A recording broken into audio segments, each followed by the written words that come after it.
কুফা নগরীতে এক নাস্তিক ছিল, উল্লুকা পাঠা। সে বলে আমি আল্লাহরে মানি না, স্রষ্টা বলতে কিছু নাই। কেউ যদি আমারে বুঝায় দিতে পারে যে স্রষ্টা বলে একজন আছে, আমি তার হাতে বায়াত হয়ে আমি মুসলমান হয়ে যাব। কোন সুবহানাল্লাহ। কুফার লোকেরা বলল, ইনদানা ইমাম ইসমুহু নু'মান ইবনে সাবিত। আমাদের একজন ইমাম সাহেব আছে, নাম নু'মান ইবনে সাবিত। ওনার নাম নু'মান, কিন্তু আসলে উনি ইমাম আল আযম আবু হানিফা। সুবহানাল্লাহ বলতে পারলেন না? সবাই বলে আমাদের ইমাম এমন ইমাম তোমারে বুঝায়া ছাড়বে। নাস্তিক বলে, ডাক তোদের ইমামকে, তোদের ইমামের সাথে ডিবেট হবে আগামীকাল জুমার নামাজের পর 2টার দিকে ওই বিশাল ময়দানে ডিবেট হবে। হাজার হাজার মানুষ তর্ক দেখার জন্য এসেছে। ইমাম আযম আবু হানিফা আল্লাহর পক্ষে, আর নাস্তিক হলো আল্লাহর বিপক্ষে, ঠিক কি না? হাজার হাজার মানুষ দেখতে এসেছে, দেখি কে জিতে যায়।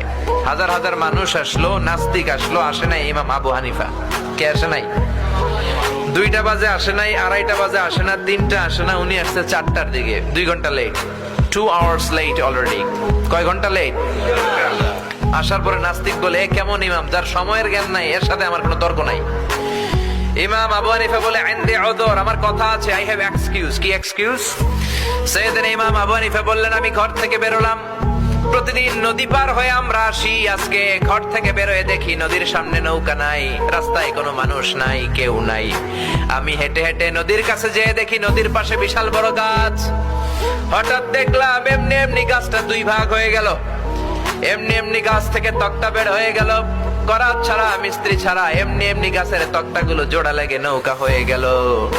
লগি নাই, বৈঠা নাই, মাঝি নাই, এমনি এমনি নৌকা আমাকে নিয়ে নদীর এপার থেকে ওপার চলে গেল।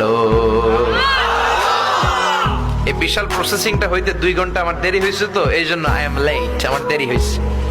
নাস্তিক কয়, তগো ইমাম ডাইল খাইছে, ডাইল। অথবা গত রাতে ঘুম হয় নাই, পাগলের মতো আবল তাবল বকে, প্রলাপ বকে। সাইয়েদনা ইমাম আবু হানিফা বললেন, এই কথা বলেন কেন? নাস্তিক বলে, করাত ছাড়া গাছ কাটা যায় নাকি? এমনি এমনি গাছ কেটে যায় নাকি? এমনি এমনি তক্তা বেরোয় নাকি? এমনি এমনি তক্তাগুলো জোড়া লেগে নৌকা হয় নাকি? এমনি এমনি লগি নাই, বৈঠা নাই, এমনি এমনি মাঝি ছাড়া নৌকা চলে নাকি? ইমাম আবু হানিফা বললেন, এই তো আপনি লাইনে চলে আসছেন, now you are on the right track, এখন আপনার বোঝানো আমার সহজ হবে। সাইয়েদনা ইমাম আবু হানিফা বললেন, এমনি এমনি তক্তা হয় না, এমনি এমনি গাছ কাটে না, এমনি এমনি মাঝি ছাড়া নৌকা চলে না। তাহলে আকাশটা কেমন করে এমনি এমনি হলো? জমিনটা কেমন করে এমনি এমনি হলো? পাহাড় পর্বত মহাবিশ্ব কেমন করে এমনি এমনি হলো? আল্লাহু আকবার। এই যুক্তির সামনে নাস্তিকের আর কোনো যুক্তি নাই। নাস্তিক কয়, তাই তো, আসলেই তো আমি একটা উল্লুকা পাঠা। এতদিন পর্যন্ত আমি এইভাবে চিন্তা করি নাই, আমি তো এরকম ভাবি নাই। ও নু'মান ইবনে সাবিত, ও ইমাম, আসলে আপনি বড় ইমাম, আর আমি তর্কে জড়াতে চাই না। আপনার হাত দেন, আমি আপনার কাছে বায়াত হলাম, আর আমারে আপনি পড়িয়ে দেন লা ইলাহা ইল্লাল্লাহু মুহাম্মাদুর রাসূলুল্লাহ সাল্লাল্লাহু আলাইহি ওয়াসাল্লাম। নাস্তিকদের জন্য এরকম সুন্দর সুন্দর ডোজ এই সূরার ভেতরে দিয়েছে কে?